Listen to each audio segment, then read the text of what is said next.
Hey everyone, and welcome back to another Unreal tutorial. So in this video we will be fleshing out a little bit more of the player blueprint by adding the health system. So at the moment if we hit something, although the enemies don't fire back anyway, if we hit something we should be taking damage and we don't. So we're going to add in the system to address this. So if we go to our blueprints and BP_player. Now this is going to be very similar to the enemy blueprint anyway, but I'm just going to do this from scratch because it won't take very long. So first of all, what we want to do is right click anywhere at the bottom and we'll add in an event any damage.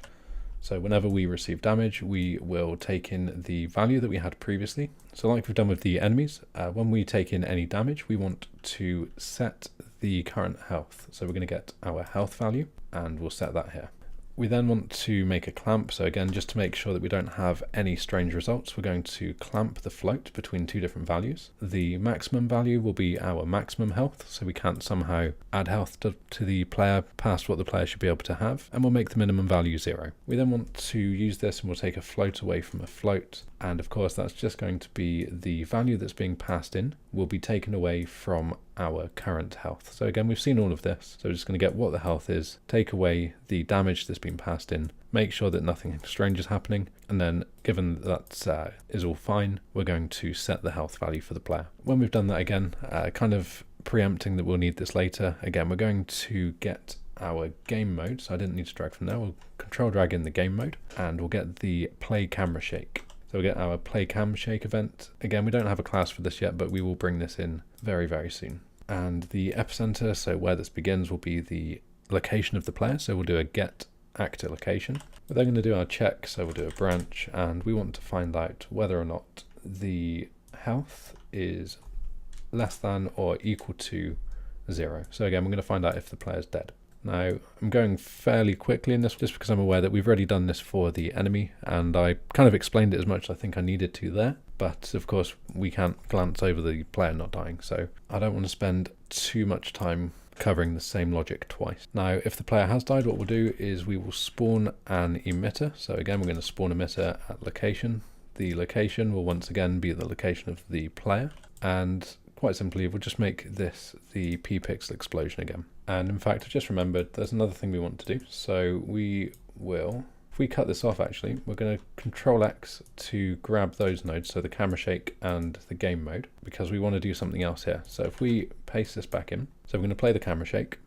Before this, in fact, as well, we want to drag off of this one. This will just connect the links for us, so it doesn't matter, but we want to play a sound at location. So again, we don't actually have any sound effects. We'll cover that a bit later, but we want to get the location. We can just drag off of here because we have that nearby. We'll fill this in when we have some sound effects in the project. And the reason I've moved this over here is we can use the game mode reference again, and we can call our game over function. So I know that we've at least preset that to exist. Yep, it's doing things as well, so that will be great. Okay, so yeah, once this has all been done, we will call our game over function, and finally we will destroy ourselves. Okay, so once we've done the two things in the game mode, we can then remove the player from play as well, so we can get rid of the ship. And before that, this is just then essentially playing the effects, so the particle effect and the sound effect. So this is now our death function, and if we press play, we can actually come in here, and we can see that if we hit something, the health is already linked up and we are removing ourselves. We're having another widget. I think what we've done here is we've placed in another placeholder widget because we don't have our game over widget. So it's just creating another copy of itself, which is fine. That's the reason that we put weird things in, is so that it reminds us to come back and fix this later. So that's fine for now. But we can see that the main fundamental parts of that logic are working, so that's what we want to happen. Now another thing I like doing, and this is going to be completely optional, and you can play about with this as you wish, but this is the way that I wanted to set this up in the template project that I have shown at the beginning of this YouTube playlist. I'm going to follow along very similar to that. So what I've done there is when we hit something, whether it be an enemy, a projectile, or even a wall, I've got the player ship bouncing. And the way we'll achieve that is we'll grab the box collider. We're going to go down and we'll add an on component hit. We want to come down to the hit and we will split the structure pin so we get some more information about where we're hitting, the location, things like that. And all we want to do, we're going to drag off of here and we'll set the horizontal speed first of all. So set hos speed. And then off of here, we will also set the vert speed.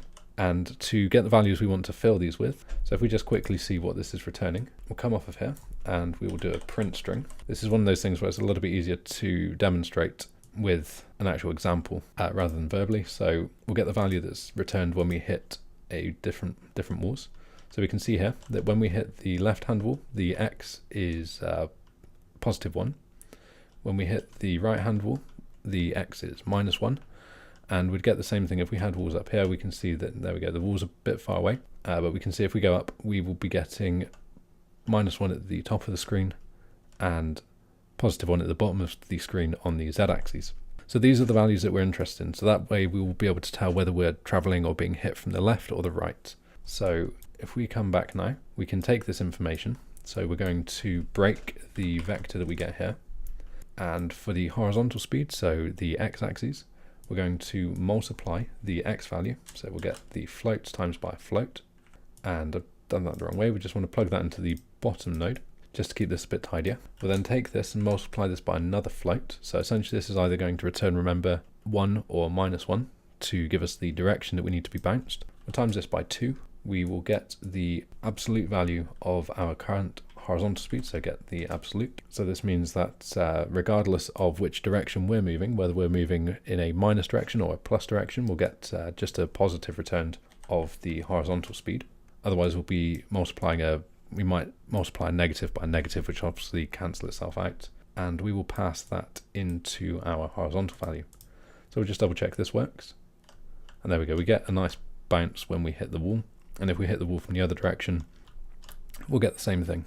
Now, of course, if you didn't want this to bounce when you hit a wall, then you would just want to come off of here and do a branch check, for instance, and only apply this if you hit a ship or a projectile. So cast to projectiles base or the enemy base, and then only do all of this if that's true. But for my project, I kind of liked the cartoony bouncy feel that you get from bouncing off of everything, so I'm going to leave that in for mine.